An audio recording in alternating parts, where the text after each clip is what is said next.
പരിഹാസവുമായിട്ട് രംഗത്തിറങ്ങിയിരിക്കുന്നത്. ദൃശ്യങ്ങളിലേക്ക് പോവുകയാണെങ്കിൽ നമുക്ക് കാണാം BJPയുടെ തിരുവനന്തപുരത്തെ കൗൺസിലർമാർ, വനിതാ കൗൺസിലർമാർ ഉൾപ്പെടെയുള്ള ആളുകൾ ഇറങ്ങി കുഴിയടക്കുകയാണ്. അവര് മമ്മട്ടി ടൂപ്പയൊക്കെ ആയിട്ട് രാവിലെ തന്നെ ഇറങ്ങിയിരിക്കുകയാണ്. ഈ അവസ്ഥ, ഇതിന്റെ സാഹചര്യം എന്താണെന്നുള്ള കാര്യം ഈ ദൃശ്യങ്ങളിൽ തന്നെ വ്യക്തമാണ്. കാരണം ഇത് നൂറുകണക്കിന് കുട്ടികൾ പഠിക്കുന്ന ഇന്ത്യയിലെ തന്നെ ഏറ്റവും വലിയ പെൺപള്ളിക്കൂടം എന്ന് ജാതിയുള്ള സ്കൂളിന്റെ സമീപത്തുള്ള കുഴികളാണ്. അവിടേക്ക് 1-ാം തീയതിയൊക്കെ ആകുമ്പോഴേക്കും കുട്ടികൾ എത്ര പേര് വഴിയിലൂടെ നടന്നു പോകേണ്ടതാണ്. സ്വാഭാവികമായിട്ടും വലിയ പ്രതിസന്ധിയാണ് ഈ സ്കൂൾ, അതായത് ഈ റോഡിൽ കൂടി നടന്നാണ് കുട്ടികൾ പോകുന്നത്. അവിടെയാണ് ഇത്തരത്തിലുള്ള വലിയ ആടുകയറിയ കുട്ടികൾ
പോലീസ് അറസ്റ്റ് ചെയ്ത് മാറ്റിയാണ്.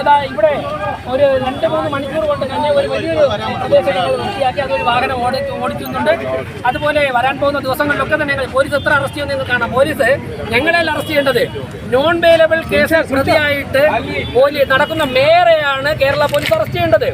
ജനങ്ങൾക്ക് റോഡ് സഞ്ചാരയോഗ്യമാക്കി കൊടുക്കാൻ ഇറങ്ങുന്ന വനിതകൾ ഉൾപ്പെടെയുള്ള കൗൺസിലർമാരെയും പൊതുപ്രവർത്തകരെയും അല്ല പോലീസ് അറസ്റ്റ് ചെയ്യേണ്ടത്. പോലീസ് അറസ്റ്റ് ചെയ്യേണ്ടത് നോൺ ബെയിലബിൾ കേസിൽ പ്രതിയായിട്ടുള്ള മേയറെയാണ്. പോലീസ് കണ്ടില്ലേ, ഈ 7 വർഷമായിട്ടില്ലെങ്കിൽ 2.5 വർഷമായിട്ട് റോഡൊക്കെ കുത്തിക്കുഴിച്ചിട്ട് പോലീസ് അവിടെ പോയിരുന്നു. CPM നേതാക്കന്മാരും ഭരണാധികാരികളോടെ പോയിരുന്നു. അപ്പോൾ CPM കമ്മീഷൻ വാങ്ങിച്ചിട്ടുണ്ട്. ആ കമ്മീഷൻ വിഷയം പുറത്തു വരാതിരിക്കാൻ വേണ്ടിയാണ് ഈ നടപടികൾ, BJPയുടെ ഭാഗത്തുണ്ടാകുന്ന നടപടികൾ അവസാനിപ്പിക്കാനുള്ള പരിശ്രമമാണ്. യാതൊരു കാരണവശാലും നടക്കില്ല. ഇനി തീർച്ചയായിട്ടും ആയിരക്കണക്കിന് പ്രവർത്തകർ, ഇപ്പം ഞങ്ങൾക്ക് കിട്ടുന്ന വിവരമനുസരിച്ച് തിരുവനന്തപുരം നഗരത്തിൻ്റെ എല്ലാ ഭാഗത്തു നിന്നും പൊതുസമൂഹത്തിൽപ്പെട്ട ജനങ്ങളൊക്കെ തന്നെ റോഡ് കുഴിയടയ്ക്കുവാൻ വേണ്ടി എല്ലാ പ്രദേശത്തും ഇറങ്ങിയിരിക്കുകയാണ്. എത്ര പേരെ പോലീസിന് അറസ്റ്റ് ചെയ്ത് മാറ്റാൻ കഴിയുമെന്ന് കണ്ടറിയാം. തീർച്ചയായിട്ടും പോലീസിൽ നിന്നും പിന്മാറണം. ഞങ്ങൾ പോലീസിനോട് യുദ്ധം ചെയ്യാനല്ല വന്നിരിക്കുന്നത്, ജനങ്ങളുടെ ജീവൻ സംരക്ഷിക്കുന്നതിൻ്റെ ഭാഗമായി കുഴികളടയ്ക്കുവാനാണ് ഞങ്ങൾ വന്നിട്ടുള്ളത്. ഇപ്പം ഞങ്ങൾ അറസ്റ്റ് ചെയ്ത കൗൺസിലർമാരൊക്കെ തന്നെ പുറത്തിറങ്ങിയാണ്. ഒരു കാരണവശാലും ഞങ്ങൾ ഈ പോലീസിൻ്റെ ധിക്കാര നടപടി അനുവദിക്കില്ല. ഈ മേയർ രാജിവെക്കണം. ഞങ്ങൾ സമൂഹത്തോട് പറയുന്നു, കഴിഞ്ഞ 3.5 വർഷക്കാലം കൊണ്ട് ഈ കോർപ്പറേഷനെ തകർത്ത് തരിപ്പണമാക്കിയ മേയർ, കോർപ്പറേഷന്റെ ചെലവിൽ KSRTCക്കെതിരെ യുദ്ധം ചെയ്യാൻ നടക്കുന്ന മേയർ, തകർന്നടഞ്ഞ ഭരണകൂടം, കോർപ്പറേഷൻ സമ്പൂർണ്ണ അഴിമതി, 7 വർഷമായി കേന്ദ്രം കൊടുത്ത 1000 കോടി രൂപയിൽ ഭീകരമായ അഴിമതി നടത്തുന്നു. 2.5 വർഷമായി തിരുവനന്തപുരത്തെ മുഴുവൻ ജനങ്ങളെയും ബന്ദിയാക്കിക്കൊണ്ട് എല്ലാ റോഡുകളും കുത്തിക്കൊഴിച്ചിട്ടിരിക്കുന്നു. ഒരു നല്ല യോഗം നടത്താൻ പോലും മേയർക്കും ഭരണസംവിധാനത്തിനും ശേഷിയില്ല. അതുകൊണ്ടാണ് സ്കൂളുകൾ തുറക്കുന്ന സാഹചര്യത്തിൽ ഞങ്ങൾ റോഡുകളുടെ കുഴി മൂടണം. ഞാൻ ചോദിക്കട്ടെ, സ്കൂൾ തുറന്നിട്ട് ചെറിയ കുട്ടികൾ വന്നിട്ട് 2 ആൾ പൊക്കം 4 ആൾ പൊക്കമുള്ള ഈ കുഴികളിൽ വീണ് അപകടം സംഭവിച്ചാൽ, ജീവന് ഹാനി വന്നാൽ എന്ത് സംഭവിക്കും? ഇവിടുത്തെ നേതാക്കന്മാരുടെയൊക്കെ തന്നെ മന്ത്രിമാരുടെയൊക്കെ തന്നെ മക്കളെ സർക്കാർ ചെലവിലാണ് സ്കൂൾ കൊണ്ടാക്കുന്നത്. പാവപ്പെട്ടവർക്ക് എല്ലാ ദിവസവും കാറ് പിടിച്ച് ഓട്ടോ പിടിച്ച് സ്കൂൾ കൊണ്ടുപോകും. അവർ നടന്നാണ് കുട്ടികൾ പോകുന്നത്.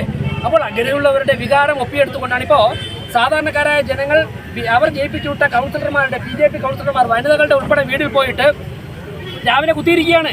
ഞങ്ങൾക്ക് ഭയമുണ്ട്, നിങ്ങൾ അത് ഇടപെടണം, പരിഹരിക്കണം. ഞങ്ങൾ എന്ത് ചെയ്യണം? അതുകൊണ്ടാണ് ഞങ്ങൾ ഇറങ്ങിയിരിക്കുന്നത്.